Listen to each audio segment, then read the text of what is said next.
नमस्कार, राम राम, खम्मा गणी, कैसे हैं आप सब? मैं सौरभ गिराटी स्वागत करता हूं आपका अर्जेंट ऑफिशियल में। काफ़ी दिनों के बाद अपनी क्लास होने वाली है। बीए सिक्स्थ सेमेस्टर हिस्ट्री की क्लास लेके आया हूं मैं।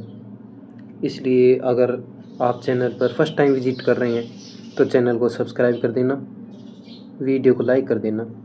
बिना समय गंवाए क्लास स्टार्ट कर देते हैं। सबसे पहले जो आपका सिक्स्थ सेमेस्टर हिस्ट्री का सिलेबस है यूनिट 1 का, वो देख लेते हैं। यूनिट 1 में क्या क्या चीज़ें शामिल हैं। तो राजस्थान के इतिहास के स्रोतों का सर्वेक्षण, जिसमें पुरातात्विक स्रोत हो गए, साहित्यिक स्रोत हो गए। प्रागैतिहासिक काल, जिसमें राजस्थान में पुराण पाषाणकालीन एवं मध्य पाषाणकालीन संस्कृतियाँ हैं। ताम्र पाषाणिक एवं ताम्र युगीन संस्कृतियाँ, इनका विस्तार, इनकी विशेषताएँ, जिनमें आहड़ सभ्यता हो गई, बालाथल गणेश आदि सभ्यताएँ। कालीबंगा संस्कृति, इसकी मुख्य विशेषताएं और नगर नियोजन। प्राचीन जनपद, राजस्थान में मत्स्य जनपद एवं प्रमुख गणतांत्रिक जातियां। ये सिलेबस है यूनिट 1 का। इसमें जो आपका फर्स्ट टॉपिक है, इसकी शुरुआत कर देते हैं अपन। फर्स्ट टॉपिक है राजस्थान के इतिहास के स्रोतों का सर्वेक्षण, यानी पुरातात्विक और साहित्यिक स्रोतों से अगर क्वेश्चन पूछा जाएगा तो वो कैसे आंसर करेंगे उसका अपन वो देख लेते हैं। सबसे पहले तो देख लेते हैं पुरातात्विक स्रोत होते क्या हैं। तो पुरातात्विक स्रोत वे भौतिक अवशेष हैं जो इतिहास को एक वैज्ञानिक और सबसे विश्वसनीय प्रमाणिकता प्रदान करते हैं। इनमें किसी भी प्रकार का फेरबदल या मिलावट करना लगभग असंभव होता है। इन्हें हम निम्नलिखित उपभागों में बांटते हैं, यानी भौतिक स्वरूप होते हैं, भौतिक अवशेष होते हैं। इनमें मिलावट करना असंभव सा होता है, सबसे ज़्यादा विश्वास कर सकते हैं इनको। जिनमें ही है अभिलेख, पुरातात्विक स्रोतों में है अभिलेख। पत्थरों, ताम्रपत्रों या दीवारों पर खोदे गए लेख अभिलेख कहलाते हैं। इनसे राजाओं के कालक्रम, उनकी विजयों और धार्मिक नीतियों की सटीक जानकारी मिलती है। अब है बिजोलिया शिलालेख 1170। भीलवाड़ा के बिजोलिया में पाशुपनाथ मंदिर के पास एक चट्टान पर उत्कीर्ण है। इसके रचयिता गुणभद्र हैं। बिजोलिया शिलालेख में अगर आप पूछेगा तो सबसे पहले ये पूछ लेगा भीलवाड़ा में है, यानी कहाँ है, तो भीलवाड़ा में है। बढ़िया।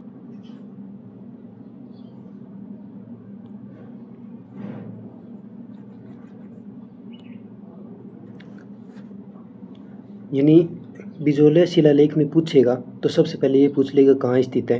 अगर आंसर शॉर्ट में आए 2 नंबर वाले क्वेश्चन में तो ये पूछ लेगा। दूसरा, इसके रचयिता कौन है, तो गुणभद्र हैं। आगे चलते हैं। बिजोलिया शिलालेख से अपन को क्या प्राप्त होता है, यानी इसका महत्व क्या है। यह चौहान वंश के इतिहास का सबसे महत्वपूर्ण स्रोत है। इसे में चौहानों को वत्स गोत्रीय ब्राह्मण बताया गया है। साथ ही इसमें राजस्थान के प्राचीन शहरों के नाम पता चलते हैं, जैसे जालौर को जाबालीपुर कहा गया है, सांबर को साकंबरी कहा गया है, नाडोल को नडोल कहा गया है। यानी चौहानों को वत्स गोत्रीय ब्राह्मण बताया गया है। प्राचीन नगरों के नाम पता चलते हैं हमको। अब नेक्स्ट है भाबरू या बैराट शिलालेख, जयपुर विराटनगर से प्राप्त होता है। मौर्य सम्राट अशोक का शिलालेख है। यह सिद्ध करता है कि राजस्थान का यह क्षेत्र मौर्य साम्राज्य का हिस्सा था और अशोक बुद्ध धर्म का अनुयायी था। नेक्स्ट है गोसंडी शिलालेख, चित्तौड़गढ़ से प्राप्त हुआ है। यह द्वितीय शताब्दी ईस्वी पूर्व का है। ब्राह्मी लिपि और संस्कृत भाषा में लिखे गए इस शिलालेख से राजस्थान में भागवत या वैष्णव संप्रदाय के प्रचार का प्राचीन प्रमाण मिलता है। ये तस्वीर देख सकते हैं आप। नेक्स्ट है शिलालेख, सिक्के। सिक्कों के अध्ययन से राज्य की आर्थिक समृद्धि, व्यापारिक संबंध और राजा के साम्राज्य की सीमाओं का निर्धारण होता है। इनमें है आहत सिक्के। ये राजस्थान के सबसे प्राचीन सिक्के हैं, विशेषकर टोंक के रेड और बैराट से मिले हैं। इन पर कोई नाम नहीं होता, सिर्फ पेड़, मछली या हाथी के चिन्ह का ठप्पा मारकर बनाए जाते हैं। नेक्स्ट है मालव और युद्ध गणराज्यों के सिक्के। टोंक, श्रीगंगानगर क्षेत्र में मिले सिक्के यह दर्शाते हैं कि प्राचीन काल में यहाँ लोकतांत्रिक एवं गणतांत्रिक जनजातियाँ निवास करती थी। इसमें अब नेक्स्ट स्मारक भवन और मूर्तियाँ।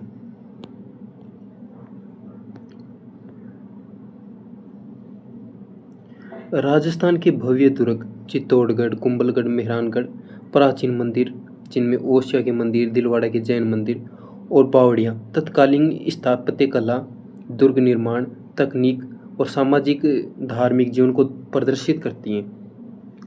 पुरातात्विक स्रोत देख लिया अपन ने। अब नेक्स्ट है साहित्यिक स्रोत, इनको देखते हैं। साहित्यिक स्रोतों में हमें इतिहास के सामाजिक, सांस्कृतिक और मानवीय पहलुओं के विस्तृत जानकारी मिलती है। इन्हें मुख्य रूप से 3 श्रेणियों में बांटा गया है। पहला है संस्कृत साहित्य, पृथ्वीराज विजय।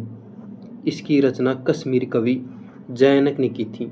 इसमें पृथ्वीराज चौहान तृतीय के वंश और उनकी प्रारंभिक विजय का सजीव वर्णन मिलता है।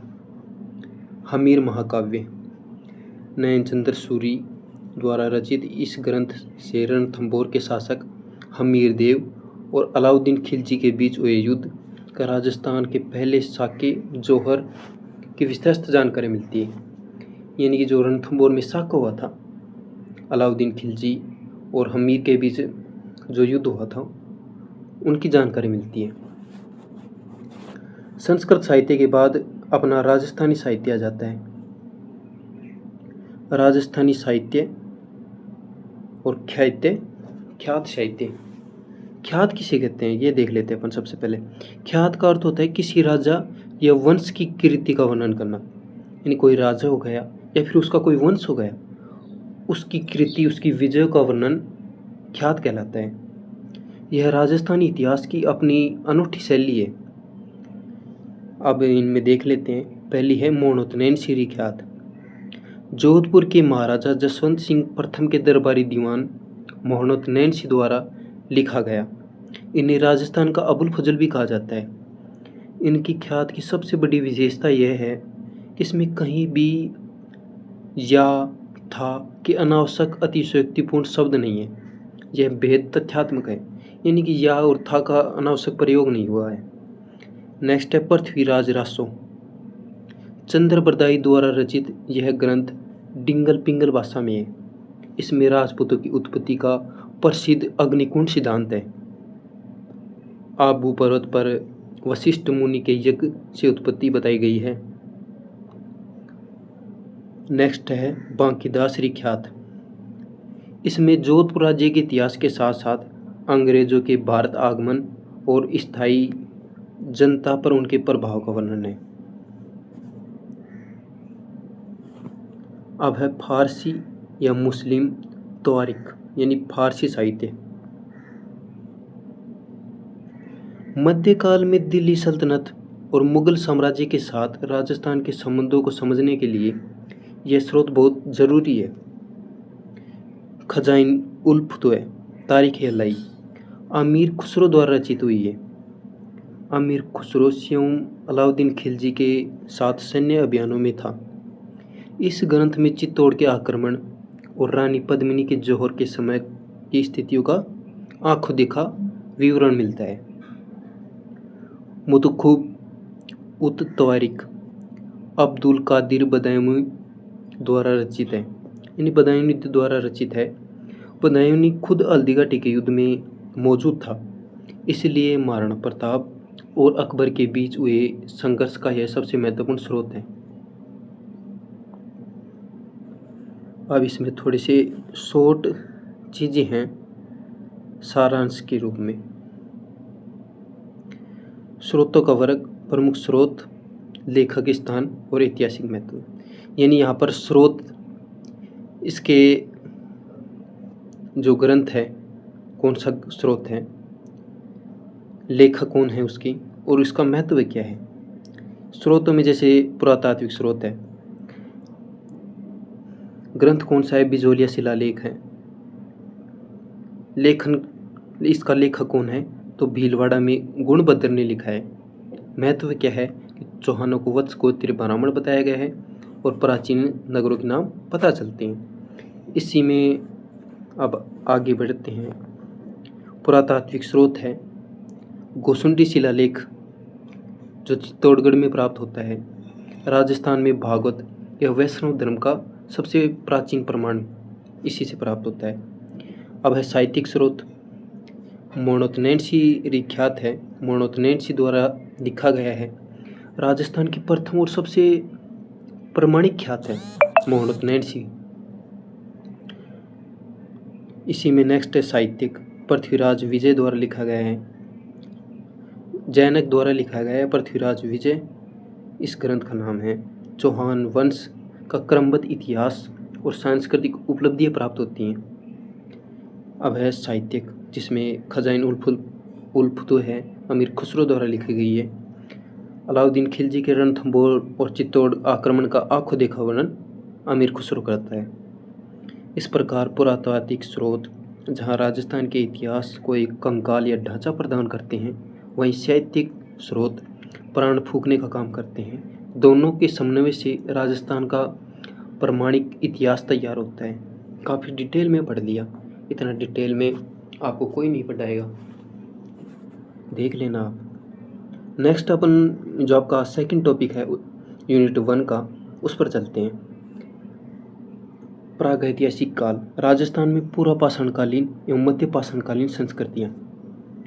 राजस्थान की धरती भूगर्भीय रूप से बेहद प्राचीन है। अरावली की पहाड़ियाँ हो गई, प्राचीन नदियों की घाटियाँ हो गई जैसे सरस्वती, लूनी, बनास आदि नदियाँ मानव के फलने फूलने के लिए आदर्श स्थान है। आइए इसे 2 चरणों में क्रमबद्ध तरीके से समझते हैं। राजस्थान में पूर्व पाषाण काल, यह मानव इतिहास का सबसे लंबा और शुरुआती दौर था। इस काल में मनुष्य पूरी तरह प्रकृति पर निर्भर था।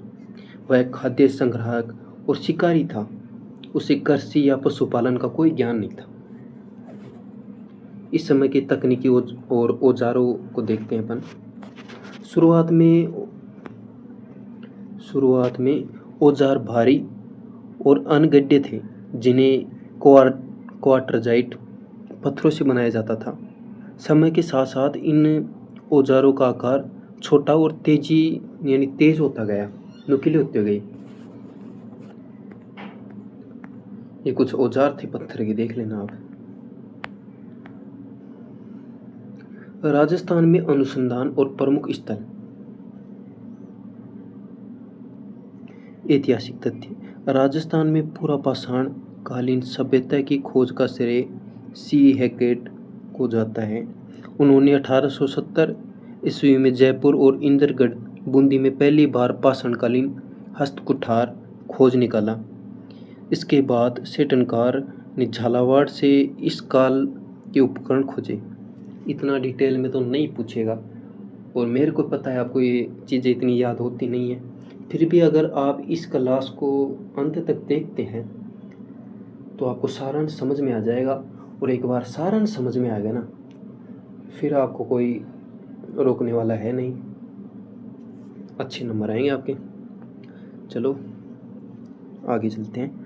डीडवाना व जाहिल, नागौर में है ये क्षेत्र। यहाँ सिंगी तालाब नामक स्थान में सबसे पुरानी निम्न पुरापाषाण काल के कुल्हाड़ी और स्क्रैपर जैसे औजार मिले हैं। यह क्षेत्र मानव विकास के क्रम को समझने के लिए देश के सबसे महत्वपूर्ण स्थलों में से एक है। नेक्स्ट अपन चलते हैं लूनी नदी घाटी, पश्चिमी राजस्थान। मध्य पुरापाषाण काल में औजारों के लिए फ्लिंट और जेस्पर जैसे बारीक पत्थरों का उपयोग होने लगा था। प्रसिद्ध पुरातात्विक वीएन मिश्रा ने लूनी घाटी के इस उद्योग को लूनी उद्योग का नाम दिया। अन्य क्षेत्र चंबल, बनास, बेडच, विराटनगर की नदी घाटियों में भी इस काल के प्रचुर अवशेष मिले हैं। जब अपन प्राचीन इतिहास देखते हैं तो अपन को ये पत्थर ये बहुत परेशान करते हैं, फिर भी अगर आप पढ़ेंगे थोड़ा तो समझ में आ जाएगा। मेरे को पता है बोरिंग लग रहा है आपको, लेकिन अंत तक देखना, आपको सारांश समझ में आ जाएगा। नेक्स्ट है राजस्थान में मध्य पाषाण काल। जैसे जैसे जलवायु गर्म और शुष्क हुई, धरती पर बड़े जीवों के स्थान पर छोटे और तेज भागने वाले जीव जैसे कि हिरण, खरगोश बढ़े। इस कारण इंसानों को अपनी शिकार तकनीक बदलनी पड़ी। यहीं से मध्य पाषाण काल की शुरुआत हुई। इस काल की सबसे बड़ी विशेषता थी पशुपालन की शुरुआत, यानी मध्य पाषाण काल में पशुपालन की शुरुआत हो गई थी। तकनीकी और औजार माइक्रोलिथ। इस काल में औजार बहुत छोटे, आमतौर पर 1 से 5 सेंटीमीटर लंबे और अत्यधिक नुकीले होते थे। इन्हें सूक्ष्म पाषाण उपकरण कहा जाता था। मानव इन्हें लकड़ी या हड्डी के हैंडल में फंसाकर तीर, कमान या भाले की तरह इस्तेमाल करता था। ऐसे पत्थर होते थे, देख लेना आप।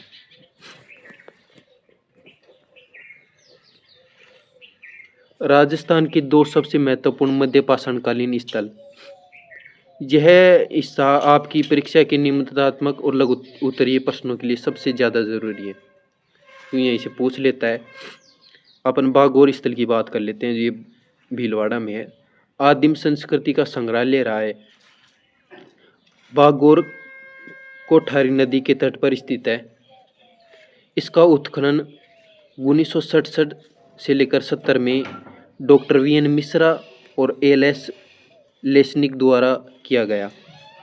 महत्व है, यहाँ भारत में पशुपालन की सबसे प्राचीनतम साक्ष्य प्राप्त होते हैं, जो लगभग 5000 ईस्वी पूर्व के हैं। यहाँ अत्यधिक मात्रा में सूक्ष्म पाषाण उपकरण मिलने के कारण इसे आदिम संस्कृति का संग्रहालय कहा जाता है। यहाँ के लोग पत्थर के फर्श वाले मकानों में रहते थे और शवों को घर के भीतर ही दफनाते थे, यानी कि जो शव थे वो घर के भीतर ही दफना देते थे। नेक्स्ट है तिलवाड़ा, बाड़मेर। यह स्थल लूनी नदी के किनारे स्थित है। इसका उत्खनन डॉक्टर वीएन मिश्रा के नेतृत्व में हुआ। यहाँ से पशुपालन के साक्ष्य, जिनमें जैसे गाय हो गई, बैल, भेड़, बकरी की हड्डियाँ मिली हैं।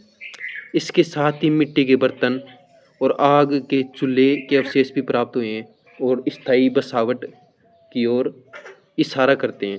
यानी जो अवशेष मिले हैं वो बसावट की ओर इशारा करते हैं। अब थोड़ा सा रिवीजन कर लेते हैं इनको। कालखंड, मुख्य जीवन शैली, औजारों की विशेषता और राजस्थान की प्रमुख केंद्र, इनकी खोज किसने की और विशिष्ट तथ्य। तो कालखंड में है पूरा पाषाण काल। जीवन शैली क्या थी कि शिकारी और खाद्य संग्राहक जीवन शैली थी। औजार कैसे थे? भारी थे, हस्तकुठार थे। मुख्य खोज डीडवाना और जायल क्षेत्र से प्राप्त होते हैं। खोज हैकेट द्वारा जयपुर में प्रथम खोज की गई लूनी उद्योग के। नेक्स्ट है मध्य पाषाण काल में शिकार के साथ साथ पशुपालन की शुरुआत हुई।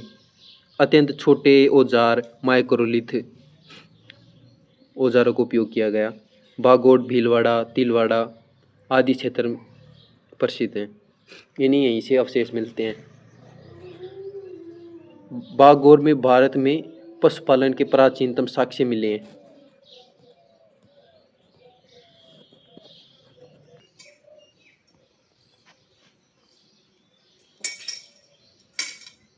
ये देख लेना, मैं पीडीएफ अपलोड कर दूंगा, वहाँ से देख लेना। मध्य पाषाण काल, शिकार के साथ साथ पशुपालन की शुरुआत हो गई। अत्यंत छोटे औजारों का उपयोग हुआ। इस प्रकार राजस्थान में पत्थरों के भारी औजारों से शुरू होकर सपर मध्य पाषाण काल के आते आते सूक्ष्म उपकरणों और पशुपालन जैसे स्थायी सामाजिक व्यवस्था में बदल गया। यही व्यवस्था आगे चलकर ताम्र युगीन संस्कृतियों का उदय का आधार बनी। अब नेक्स्ट है ताम्र पाषाणिक एवं ताम्र युगीन संस्कृतियाँ, इनका विस्तार, विशेषताएं, विशेषकर आहड़, बालाथल एवं गणेश जैसी सभ्यताएं।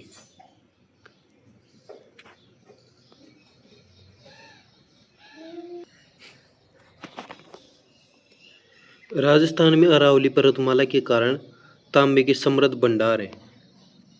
इसी वजह से यहाँ भारत की कुछ सबसे समृद्ध ताम्र संस्कृतियाँ फली फूली हैं।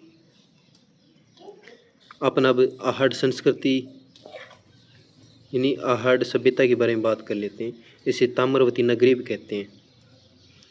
उदयपुर के पास बेडच या आहड़ नदी की घाटी में फैले होने के कारण इसे आहड़ संस्कृति कहा जाता है। यह एक ग्रामीण लेकिन अत्यधिक समृद्ध व्यावसायिक संस्कृति थी। खोज एवं उत्खनन। इसकी खोज सर्वप्रथम 1953 में अक्षय कीर्ति व्यास ने की थी। बाद में रतन चंद्र अग्रवाल 1956 और पुणे के प्रो HD सांकलिया 1961-62 में यहाँ बड़े पैमाने पर खुदाई करवाई। प्राचीन व स्थानीय नाम। प्राचीन शिलालेखों में से आघाट दुर्ग कहा गया है। स्थानीय लोग इस स्थान को धूलकोट मिट्टी का टीला कहते हैं। तांबा गलाने के उद्योग के कारण इसे ताम्रावती नगरी भी कहा जाता है। विशेषताएं देख लेते हैं आहड़ की। धातुक्रम। यह खुदाई में तांबा गलाने की भट्टियां प्राप्त हुई हैं। भारी मात्रा में तांबे की कुल्हाड़ियां व चूड़ियां मिली हैं। यहाँ के लोग तांबा शुद्ध करने की तकनीक जानते थे।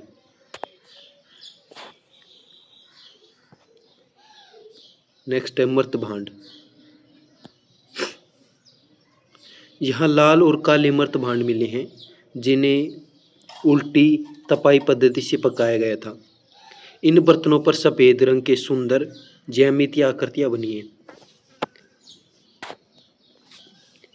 बनासियन बुल। यहाँ से मिट्टी की बनी एक बैल की मूर्ति प्राप्त हुई है जिसे पुरातत्वविदों यानी पुरातात्विक विशेषज्ञों विद्वानों ने बनासियन बुल का नाम दिया है, जो इस संस्कृति की अनूठी पहचान है। विदेशी व्यापार।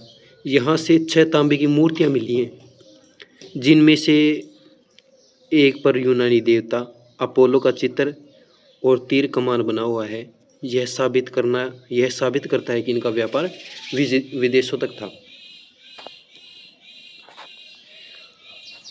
अपन ने जो ये आहड़ संस्कृति थी इसके बारे में देख लिया कि यहाँ पर अपन को जो तांबे की भट्टियाँ प्राप्त होती हैं, तांबे की मूर्तियाँ प्राप्त होती हैं। अब नेक्स्ट चलते हैं अपन बालाथल संस्कृति। यह उदयपुर की वल्लभनगर तहसील में स्थित है। भौगोलिक रूप से आहड़ संस्कृति का ही पूर्व विस्तार माना जाता है, लेकिन इसकी अपनी कुछ बेहद खास विशेषताएं हैं। इसका उत्खनन 1993 में VN मिश्रा के नेतृत्व में डेक्कन कॉलेज पुणे द्वारा किया गया। विशेषताएं क्या हैं? विशाल पाषाण दुर्ग है। यह खुदाई में मिट्टी और पत्थरों से बनी एक विशाल दीवार जैसी संरचना मिली है जो किसी छोटे दुर्ग किले जैसी दिखती है। इसमें 11 कमरों का एक बड़ा भवन भी शामिल है। वस्त्र बुनाई के साक्ष्य भी मिलते हैं, यानी पाषाण दुर्ग भी प्राप्त होता है, वस्त्र बुनाई के साक्ष्य मिलते हैं। बैराठ जयपुर के बाद बालाथल राजस्थान का दूसरा ऐसा स्थान है जहाँ से बुनाई के कोई सूती कपड़े का टुकड़ा प्राप्त हुआ है। इससे पता चलता है कि यहाँ कपड़ा उद्योग विकसित था। कुष्ठ रोग का सबसे प्राचीन प्रमाण प्राप्त होता है यहाँ से लगभग 4000 वर्ष पुराना एक मानव कंकाल मिला है, जिसकी हड्डियों के अध्ययन से पता चलता है कि वह कुष्ठ रोग से पीड़ित था। यह पूरे विश्व में इस बीमारी का सबसे पहला भौतिक साक्ष्य माना जाता है। यानी कि अपन को बालाथल से क्या प्राप्त हुआ? एक दुर्ग प्राप्त हुआ, सूती वस्त्र के साक्ष्य मिले, कुष्ठ रोग का एक रोगी मिला। नेक्स्ट अपन गणेशर संस्कृति पर चलते हैं। ताम्र युगीन संस्कृतियों की जननी कहा जाता है गणेशर संस्कृति को। यह संस्कृति राजस्थान के नए जिले नीम का थाना, यानी कि अभी भी उसे जिले से हटा ही दिया गया है, सीकर में कातली नदी के उद्गम स्थल पर स्थित है। यानी कातली नदी के एक किनारे स्थित है उद्गम स्थल पर। यह भारत की सबसे पुरानी ताम्रयुगीन बस्तियों में से एक है। इसकी खोज 1977 में रतन चंद्र अग्रवाल या RC अग्रवाल द्वारा किया गया। इसकी विशेषताएं क्या हैं? तो ताम्रयुगीन संस्कृतियों की जननी है। इसे भारत की सभी ताम्रयुगीन सभ्यताओं की माता या जननी कहा जाता है, क्योंकि यहाँ के तांबे के उपकरण सबसे प्राचीन लगभग 2800 ईस्वी पूर्व के हैं। 99% शुद्ध तांबा प्राप्त होता है। गणेशर से प्राप्त तांबे के बाण, कुल्हाड़ी और सुइयाँ 99% शुद्ध तांबा पाया जाता है। इन 99% तांबा शुद्ध है, यानी ये लोग तांबे में कांसा या अन्य धातु मिलाने की कला से दूर थे, इन्हें उसकी ज़रूरत ही नहीं पड़ी। हड़प्पा को निर्यात। यह स्थल सिंधु घाटी सभ्यता, हड़प्पा मोहनजोदड़ो को तांबे की आपूर्ति कराने वाला मुख्य केंद्र था। मछली पकड़ने के कांटे। जुकाम लग रही है, बीच में डिस्टर्ब करना तो नहीं चाहता। मछली पकड़ने का कांटा। यहाँ से तांबे का एक मछली पकड़ने का कांटा मिला है। इससे दो बातें साफ होती हैं। पहली की तत्कालीन कातली नदी एक बारहमासी और वेगवती नदी थी, यानी बारहमासी नदी थी कातली। दूसरी, यहाँ के लोग मांसाहारी भोजन भी करते थे। अब हमने क्या क्या विशेषताएं देखी गणेशर सभ्यता की। पहली तो ये सभी ताम्रयुगीन सभ्यताओं या संस्कृतियों की जननी है। दूसरा, अपन ने देखा यहाँ पर 99% शुद्ध तांबे का उपयोग किया जाता था। तीसरा, अपन ने देखा कि हड़प्पा यानी कि मोहनजोदड़ो जैसी सभ्यताओं को भी यहाँ से तांबा निर्यात किया जाता था। फोर्थ, अपन ने देखा कि यहाँ मछली पकड़ने के कांटे प्राप्त होते हैं, यानी कि यहाँ मांसाहारी भोजन करते थे। और जो ये कातली नदी है, ये बारहमासी नदी है। अपन ने देख लिया अच्छे से। एक विशेषता और है इसकी, यहाँ से पत्थरों के बांध प्राप्त होते हैं। गणेशर के लोग ईंटों का प्रयोग नहीं करते थे, मकान पत्थरों के बनते थे। नदी की बाढ़ से बचने के लिए पत्थरों के विशाल बांध बनाए गए। इन पत्थरों का उपयोग अधिक हुआ है यहाँ, ईंटों की बजाय। अब इसका थोड़ा तुलना के माध्यम से अध्ययन कर लेते हैं, क्योंकि कई स्टूडेंट को वैसे समझ में नहीं आता, ऐसे आ जाता है। कईयों को वैसे आ जाता है, ऐसे नहीं आता। तो अपने हिसाब से देख लेना। पहले अपन नदी घाटी देखेंगे। बेड़च आहड़ नदी, बेड़च नदी घाटी कातली। मुख्य पहचान क्या है? ताम्रवती नगरी धूलकोट।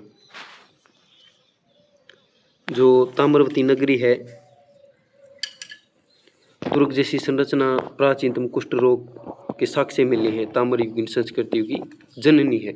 आप समझ गए होंगे कि किस सभ्यता की बात हो रही है, जिसे ताम्रयुगीन संस्कृतियों की जननी कहा जाता है। कुष्ठ रोग के रोगी मिले हैं यहाँ। आप को मैंने पहले पढ़ा दिया है। नेक्स्ट है तांबे गलाने की भट्टी, बनासियन बुल, यूनानी सिक्के, बुना हुआ सूती का कपड़ा, 11 कमरों का विशाल भवन, मछली पकड़ने का कांटा और 99% शुद्ध तांबा, पत्थर के बांध।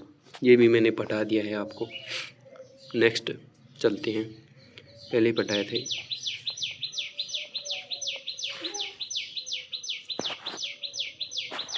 अब अपन कालीबंगा संस्कृति देखते हैं, इसकी विशेषताएं, नगर नियोजन देखते हैं। अगर राजस्थान के संदर्भ में सिंधु घाटी सभ्यता को समझना है तो कालीबंगा उसका सबसे बड़ा और प्रामाणिक केंद्र है। परीक्षा के नज़रिए से यह टॉपिक सबसे महत्वपूर्ण माना जाता है, क्योंकि यहाँ से निबंधात्मक यानी बड़े प्रश्न पूछने की संभावना रहती है। सबसे पहले इसके नाम का आधार समझें। पंजाबी और राजस्थानी भाषा में बंगा का अर्थ होता है चूड़ी। इस प्रकार कालीबंगा का शाब्दिक अर्थ है काले रंग की चूड़ियाँ। भौगोलिक स्थिति यानी कहाँ है ये क्षेत्र? यह स्थल राजस्थान के हनुमानगढ़ जिले में प्राचीनतम सरस्वती नगरी, वर्तमान में घग्गर नदी के सूखे पहाड़ के किनारे स्थित है। इसकी खोज सर्वप्रथम 1952 में अमलानंद घोष ने की थी। इसके बाद 61 में, 69 में बी लाल, ब्रजबासी लाल और के थापर, बालकृष्ण थापर के निर्देशन में यहाँ व्यापक स्तर पर खुदाई की गई। अब कालीबंगा का नगर नियोजन देख लेते हैं। सिंधु घाटी सभ्यता की सबसे ताकत उसकी नगर नियोजन प्रणाली थी और कालीबंगा उसका बेहतरीन उदाहरण पेश करता है। पुरातत्वविदों ने उत्खनन के दौरान इसे मुख्य रूप से 2 बड़े टीलों में विभाजित किया है, जिन्हें आप नीचे मानचित्र में देख सकते हैं। ये 2 टीले हैं। ज़्यादा डिटेल में अपन को मैप तो बनाने नहीं है, अपन थ्योरी पे ध्यान देंगे।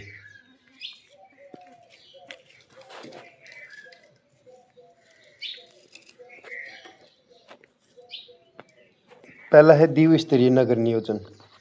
कालीबंगा का नगर 2 स्पष्ट भागों में बटा हुआ है। KLB1 गढ़िया दुर्ग क्षेत्र, यह पश्चिमी भाग था जो थोड़े ऊंचे चबूतरे पर बनाया गया था। यह संभवतः प्रशासनिक अधिकारी, राजा, पुरोहित वर्ग रहते होंगे। यह चारों ओर से भारी सुरक्षा प्राचीर यानी कि दीवारों से सुरक्षित था। निचला स्तर सेकंड यानी KLB2, यह पूर्वी भाग था। यहाँ सामान्य नागरिक, व्यापारी, कारीगर और किसान रहते थे। कालीबंगा की अनूठी विशेषता अमूमन सिंधु सभ्यता के नगरों में केवल गढ़ वाला हिस्सा ही सुरक्षित दीवार जैसे घिरा होता था, लेकिन कालीबंगा में निचला नगर भी पूरी तरह सुरक्षा प्राचीर से घिरा हुआ है। यानी कि जो बाकी की सभ्यता थी, सिंधु सभ्यता, उनमें जो निचला स्तर था वो दीवार से घिरा हुआ नहीं रहता था, लेकिन यहाँ पर है। बीच में डिस्टर्ब इसलिए हो जाता हूँ क्योंकि एक छोटा भाई है अपना, वो खेल रहा है, उसको संभालना पड़ता है। नेक्स्ट अपन 1 मिनट। ग्रिड पैटर्न या ऑक्सफोर्ड पद्धति, आप इससे परिचित हैं, बहुत बार पढ़ ली हैं, फिर भी मैं पढ़ा देता हूँ आपको। इस नगर की सड़कें एकदम सीधी थी, उत्तर दक्षिण पूर्व पश्चिम दिशा में फैली हुई थी। ये सड़कें एक दूसरे को समकोण पर काटती थी। इस पद्धति के कारण पूरा शहर शतरंज के बोर्ड की तरह वर्गाकार खंडों में विभाजित हो जाता था। मकानों के दरवाजे मुख्य सड़क पर न खुलकर पीछे की गलियों में खुलते थे ताकि धूल और शोर से बचा जा सके। अब भवन निर्माण और दिनहीन बस्ती देख लेते हैं। जहां मोहनजोदड़ो और हड़प्पा में भारी मात्रा में पक्की ईंटों का उपयोग हुआ है, वहीं कालीबंगा के मकान मुख्य रूप से कच्ची ईंटों को धूप में सुखाकर बनाई गई थी। पक्की ईंटों का प्रयोग केवल नालियों और कुओं में ही होता था। इसी वजह से प्रसिद्ध इतिहासकार दशरथ शर्मा और अन्य विद्वानों ने इसे सिंधु साम्राज्य की एक दिनहीन गरीब बस्ती कहा, क्योंकि यहाँ पर कच्ची ईंटों का प्रयोग हुआ है। भाई गरीब कहेंगे। अब यहाँ ईंटों का एक निश्चित आकार का अनुपात मिलता है, 4:2:1। अलंकृत फर्श, यहाँ के एक मकान के फर्श में नक्काशीदार या सजावटी ईंटों का प्रयोग हुआ है। प्रयोग का अनूठा साक्ष्य मिला है जो पूरी सभ्यता में कहीं और नहीं मिलता। नहीं कि भाई एक सजावटी अलंकृत फर्श भी प्राप्त होता है अपन को यहाँ से। अब जल निकासी व्यवस्था देख लेते हैं, पूछ सकता है यूनिट 1 में, ये खास है ये टॉपिक। शुरुआती स्तर पर यहाँ लकड़ी को खोखला करके बनाई गई नाली के साक्ष्य मिले, जो यह दर्शाते हैं कि यहाँ के निवासियों ने तकनीकी के स्तर पर अनूठे प्रयोग किए थे। बाद में घरों का गंदा पानी सड़क की मुख्य ढकी हुई नालियों में जाकर गिरता था। यानी कि जो लकड़ी का खोखला था उसे भी नाली के रूप में प्रयोग किया था जल निकासी के लिए। सभ्यता के अन्य मुख्य विशेषताएं, नगर नियोजन के अलावा कालीबंगा में कुछ ऐसे साक्ष्य भी हैं जिन्हें इतिहास की किताबों को बदलने पर मजबूर कर दिया गया। दोबारा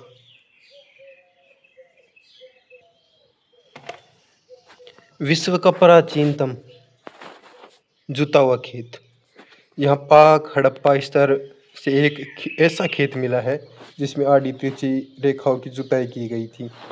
इससे सिद्ध होता है कि यहाँ के लोग एक साथ 2 फसलें चना और सरसों उगाना जानते थे। भूकंप के सबसे प्राचीन साक्ष्य भी यहाँ प्राप्त होते हैं। यहाँ के मकानों की दीवारों में चौड़ी दरारें पाई गई। पुरातत्वविदों का मानना है कि लगभग 2600 ईस्वी पूर्व यहाँ एक भीषण भूकंप आया था जिसने इस सभ्यता को भारी नुकसान पहुँचाया था। अग्निकुंड हवन वेदिकाएं, दुर्ग वाले टीले पर एक चबूतरे पर 7 आयताकार अग्निवेदिकाएं एक कतार में मिली हैं। इनके पास राख और पशुओं की हड्डियां मिली हैं, जो धार्मिक अनुष्ठान और बलि प्रथा की ओर संकेत करती हैं। शल्य चिकित्सा के साक्ष्य। यहाँ के एक बच्चे की खोपड़ी मिली है, जिसमें 6 छिद्र किए गए हैं। इसे जल शीर्ष जैसी बीमारी के इलाज के लिए एक प्राचीन हाइड्रोथेरेपी या शल्य चिकित्सा का दुनिया का पहला साक्ष्य माना जाता है। अब थोड़ी शॉर्ट नोट्स हैं।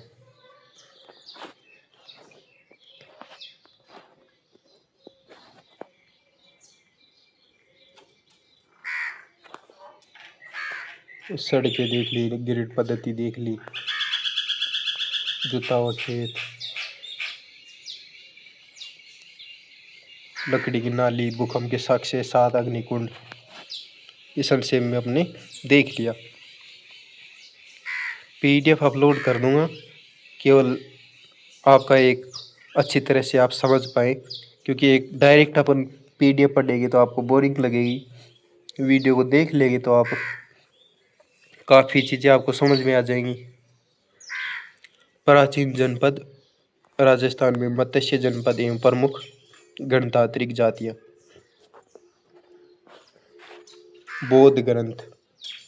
अंगुत्तर निकाय और जैन ग्रंथ भगवती सूत्र में भारत के जिन 16 महाजनपदों का उल्लेख मिलता है, उनमें से राजस्थान का सीधा संबंध मत्स्य जनपद से है।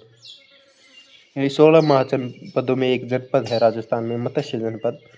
इसके अलावा जब ईस्वी पूर्व 4वीं सदी में सिकंदर ने भारत पर आक्रमण किया, तो पंजाब की कई वीर लोकतांत्रिक जनजातियां अपनी स्वतंत्रता की रक्षा के लिए राजस्थान आकर बस गई, जिन्हें हम गणतांत्रिक जातियां के रूप में पढ़ते हैं।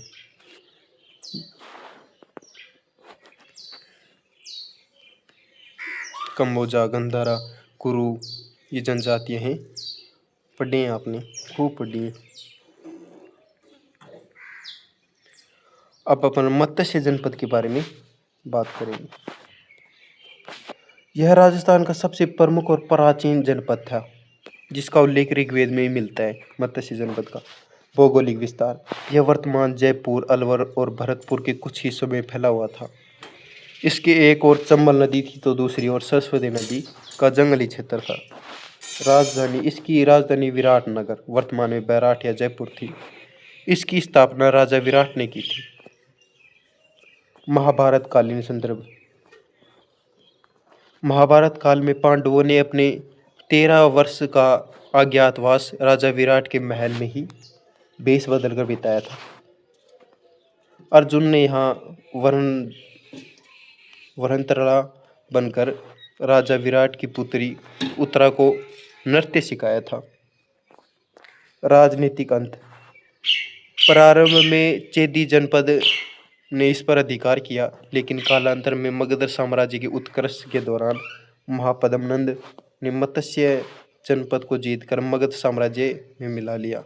मौर्य काल में यह अशोक के साम्राज्य का हिस्सा बना, जिसका प्रमाण यहाँ से भाब्रू शिलालेख के रूप में प्राप्त हुआ है। अब प्रमुख गणतांत्रिक जातियां देख लेते हैं। सिकंदर के आक्रमण के प्रभाव स्वरूप पंजाब छोड़कर राजस्थान में स्थापित होने वाली प्रमुख गणतांत्रिक जातियां निम्नलिखित थी। पहली है मालव गणराज्य। क्षेत्र कौन सा था? शुरुआत में जयपुर के आसपास थे, लेकिन बाद में टोंक और उथले, अजमेर, मेवाड़ क्षेत्र में चले गए। टोंक का नगर इनकी प्रमुख राजधानी थी मालव क्षेत्र की। विशेषता क्या है? तो मालव अपनी वीरता के लिए प्रसिद्ध थे। इन्होंने सिकंदर के सैनिकों को भारी टक्कर दी थी। टोंक के रेड और नगर क्षेत्र में मालव गणराज्य के हजारों तांबे के सिक्के मिले हैं, जिन पर मालवाना जय मालव की विजय अंकित है। अब सीवी जनपद देख लेते हैं।